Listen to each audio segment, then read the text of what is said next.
Salvation is my best gift ever.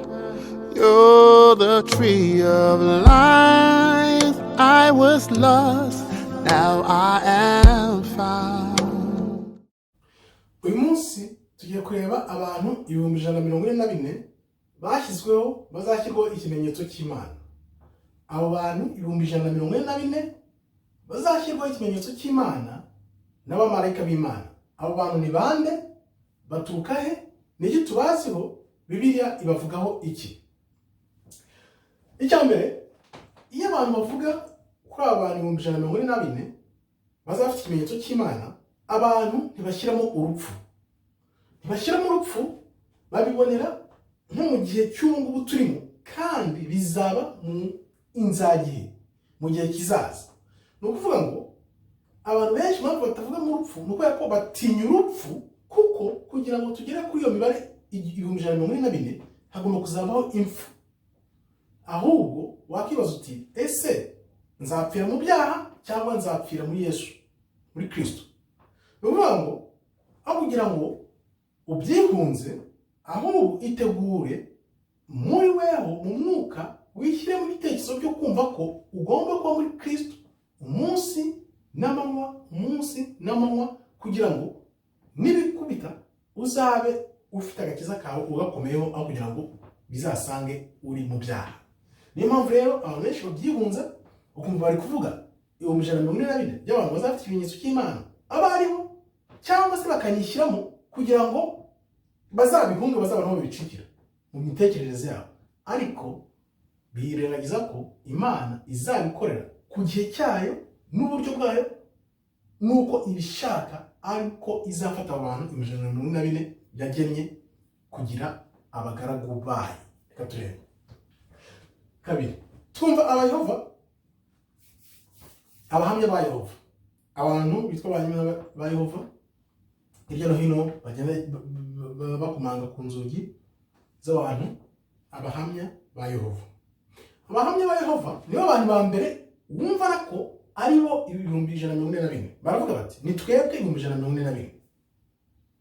Bano ukibaza ni gute abahamya ba Yehova barenga mu miliyoni n'amamiliyoni hirya no hino ku isi baba 144? Kandi wibuke neza ko buri muhamya wa Yehova yumva ko agomba kuba muri abo 144. Ibyo rero byatahuwe ko ari ikinyoma cyahimbwe n'abahamya ba Yehova, kidafatika, kubera ko barenze uwo mubare. Icya gatatu, reka turebe Bibiliya kitubwira mu Byahishuwe 7:3-4. Ibyahishuwe 7:3-4. Reka duhere kuri 2 tugeze kuri 4. Mbona na marayika wundi azamuka ava iburasirazuba, afite ikimenyetso cy'Imana ihoraho, arangurura ijwi rirenga, abwira ba bamarayika 4 bahawe kubabaza isi n'inyanja ati, ntimubabaze isi cyangwa inyanja cyangwa ibiti tutaramara gushyira ikimenyetso mu ruhanga rw'imbata z'Imana yacu. Hano marayika arimo abwira abo bamarayika 4, ntimubabaze isi, ibiti ntimubikoreho tutaramara gushyira ikimenyetso cy'Imana yacu mu ruhanga rw'abagaragu b'Imana yacu. Ni ukuvuga ngo abo bamarayika tubabona ni 4 bazaba baturutse impande zose enye z'isi, bafashe imiyaga kugira ngo imiyaga idahuha. Icyo gihe imiyaga ntabwo izabihuha, kubera ko abo bamarayika 4 bazaba bayifashe, bayitangiye kugira ngo idahuha. Reka turebe rero kuri zakomeza n'igenda. Numva umubare w'abashyizweho ikimenyetso ngo ni 144,000. Nibo bashyizweho ikimenyetso bo mu miryango ya Israeli. Aba bantu 144 bazashyirwaho ikimenyetso cy'Imana kugira ngo abagaragu b'Imana mu minsi ya nyuma bazaba bava mu bwoko bwa Israeli, ubwoko 12 bwa Israeli. Hano wakomeza ukareba, buri muryango uzaba ufite 12,000. 12 kuba 12 144, 144 bazaba bava mu bwoko bwa Israeli, buri bwoko bufite 12,000. Kubera iki rero? Impamvu abantu benshi batumva cyangwa birengagiza nkana, abantu bazaba barimo nuko mu minsi ya nyuma Imana ni tahukana abantu bayo aho batataniye mu bihugu byose, izongera ishyire Isiraheli hamwe. Ni ukuvuga ngo Abayuda na Isiraheli bazongera babe igihugu kimwe. Wibuke neza ko Isiraheli yacitsemo kabiri umwami Salomo amaze gupfa. Kuva ubwo nta Isiraheli yayirongera kujya hamwe.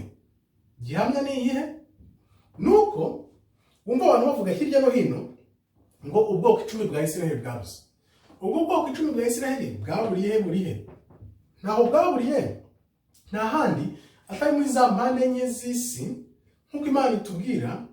N'Abayuda aho bari, Imana izabafata ibahuze mu kuboko kwayo babumwe, kuko yaba ari Yuda yaba ari Isiraheli aho bari ntabwo bari kumwe, bagomba guhura bakaba umwe. Aribyo binatwereka ko Imana ayo izahita ivanamo abantu 144 bazaba abagaragu bayo kugira ngo bongere basubizeho ubwami bw'Imana mu isi. Uko niko bizagenda. Ababyita ukundi bakavuga ngo 144 bizaba ari aba cyangwa bariya cyangwa iki. No, bazaba ari Abisiraheli 144, 12 muri buri bwoko, uko ari 12. Nyuma y'aho Imana izamaze kugarura Abayuda na Isiraheli hamwe bagakora igihugu kimwe none nk'uko byahoze, ibyo bintu ntabwo byari byaba, bizaba mu minsi ya nyuma. Yohani rero yabonye mu ijuru abishwe bazira Kristo. Ni ukuvuga ngo nubwo Imana izaba gushyira ikimenyetso ikoresha abamarayika bayo kuri abo bantu 144 bazayibera abagaragu mu minsi ya nyuma, ariko Yohani abyerekwa kuri kirwa cya Patmos yabonye abantu benshi bicwa bazira Kristo. Ni ukuvuga ngo niba abantu benshi bazicwa bazira Kristo, ni ukuvuga ngo we ahubwo wakora iki? Witegura kugira ngo ube umuntu wa Kristo, uzemere umuzire aho kugira ngo uzazire Satani. Aho kugira ngo uzire Satani, uzemere wizirike kuri Kristo, aba ari uzazire nawe uzajye mu ijuru. Ingingo yawe, ihame ryawe, umurava wawe ube kuri Kristo, ntumurekure, kuko numuzira uzajya mu ijuru nk'uko Yohani yabonye bari mu ijuru bazira Kristo. Tuzi ko buri muntu wese ashaka kuba muri abantu 144 bazaba bafite ikimenyetso cy'Imana ngo babe abagaragu b'Imana beruye. Buri wese arabyifuza, nanjye ndabyifuza, nizera ko benshi babyifuza. Ariko kugira ngo ube muri abo bantu ntabwo ari ibintu bya buri wese. Niyo mpamvu nyine ari 144, sibyo? Iyo biza kuri bya buri wese, Imana ari kuvuga ati buri wese azajya, ariko ni 144 gusa. Kugira ngo mujyemo turaza kwireba icyo gisaba, kuko icyambere ushobora kubaza ese ndi Umwisiraheli, ndi Umuyuda, ndi Umwisiraheli. Ibyo ni ibindi bihambaye birenze ibyo twaganirira aha ngaha. Nzi ko ubishatse wamenye ibyo ari byo. Abantu benshi bazabamo muri 144 bazatungura benshi, kuko Imana itahukana abantu bayo banyabo.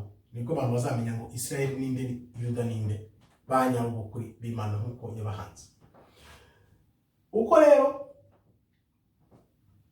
namye ntekereza mvuga nti umubare 144 ni umubare muto cyane, kuko Imana yagize umubare muto. Kuko urumva umubare kugira ngo wibaremo uyumvemo nko mu mitekerereze ya muntu ubona ari ibintu bidashoboka, kandi ko nukuri.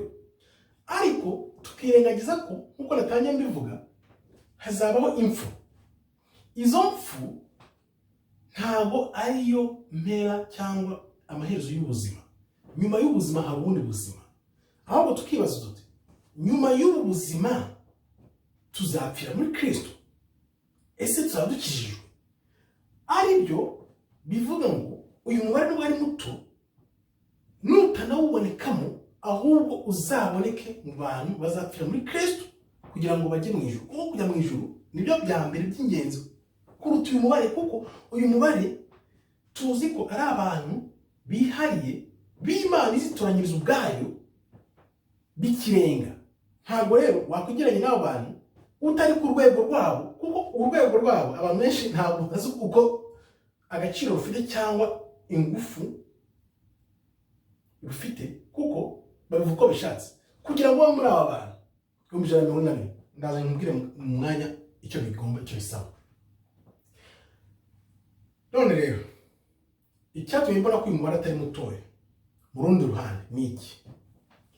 Umwaka wa 2019 ubwoba bw'abantu bwanyeretse ko ibyo biri tubwira byose ari ukuri, ko abantu bose batinya Satani kurusha uko batinya Imana. Abantu batinya Satani kurusha uko batinya Imana. Byerekana neza ko abantu bashobora kuvuga bati ngiye maze ubuzima bwanjye ndemera mfire Kristo ni bake. Aricyo bitwereka ko uyu mubare w'140 kugira ngo Imana iwutoranye nuko izi neza ko n'abantu bashobora kwihangana kugira ngo bajye muri uwo mubare ni bake. Ni bake. Ikimenyimenyi n'ikimenyetso umwaka wa 2019 ubwoba bw'abantu bwatweretse ko birukanira kuri Satani kurusha kwirukanira ku Mana. Ibyo ni ihame byarabaye twarabibonye. Niba utumva ibyo ndi kuvuga ubwo wenda uzabitoza uzabimenya. Okay, dukomeze. Abo bantu 140 bazaba ari bande? Ibuka Imana ibwira Abraham nubona abantu 50 bakijwe ukabona abantu 20 bakijwe ntabwo uriya mugwa nzawusenya. Nubona abantu 30 baramanuka 20 bagarukira ku 10 babura abantu bakijwe. Ni kimwe kandi yuko ko iby'Imana yerekana mu mpera iba yarabyerekanye mu itangiriro. Urabona mu itangiriro dutangira tubara Imana itwereka ngo nyereka abantu byibuze 10 bakijijwe uriya mugwa ntabwo musenyi. Hano na mu byahishuwe mu mpera mu minsi ya nyuma turimo turabona ibara kubara.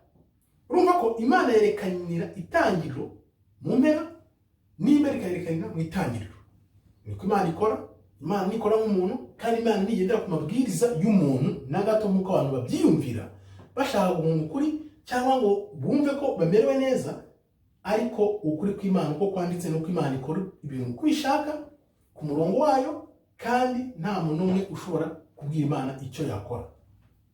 Abantu 140 rero, aba bantu 140 rero bazaba ari abantu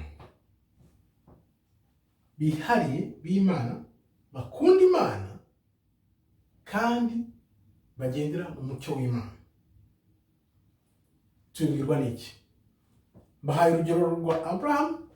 Imana imubwiye ati nshakira abantu 10 bakijwe banga ibyaha ntawe ndasenyuma. Urugero rundi rufatika ni Nowa buriya kugira ngo Imana imuhitemo nuko Nowa yakunze Imana akaba umukiranutsi akimba ibyaha imyaka 500. Imyaka 500. Ziko kera babaga imyaka 800 900. Muri iyo myaka 800 900 bano babagaho Nowa 500 yarayifashe abo munyakuri arihambira arizirika umunyakuri. Niko Imana yamuhisemo. Kubera rero ngo Imana abantu 140 izahitamo nuvuga abo bantu bazaba ari abantu bihariye bakunda Imana kandi n'ubo banyakuri bakiranutse byanyabyo apana byo kumunwa. Kuko ushobora gukiranuka ku munwa ariko umutima ugushinja ugucira urubanza ariko biva ku munwa ngo urakijwe ngaho sinzi ariko mu mutima wawe uri ahandi. Uko rero niko Imana izatoranya abantu 140 bazaba ari abantu bihariye bakiranuka bakunda Imana byanyabyo n'umutima wabo wose n'imbaraga zabo zose n'ubwenge bwabo bwose. Abo bantu kuri nose kugira ngo babone Imana yonyine niyizagomba kubabona ikoresha abamarayika kuko ntibaboneka. 140 kugira ngo bihugu by'isi byose wabona ari n'abantu bangahe ku isi bangahe muri buri gihugu cyangwa se muri imigabane y'isi. Kagendera kuri umugabane ugasanga harabayeho nk'abantu 1000 mu miliyoni n'amamiliyoni hatuye. Urumva kugenda ufata abantu 200 300 mu bantu miliyoni n'amamiliyoni. Urumva ko abo bantu bagomba kuzaba ari abantu bihariye koko bakunda Imana bakijijwe kandi bakiranuka.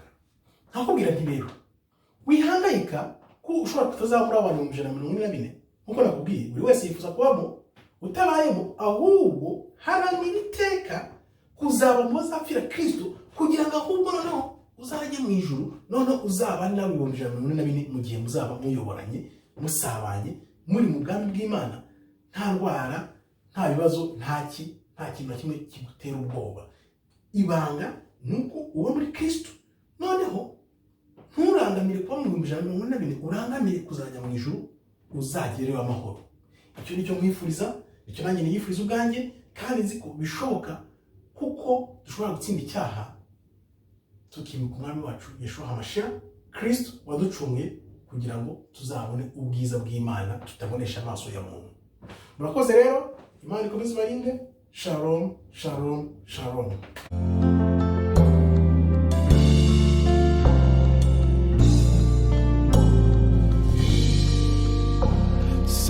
Salvation is my best gift ever.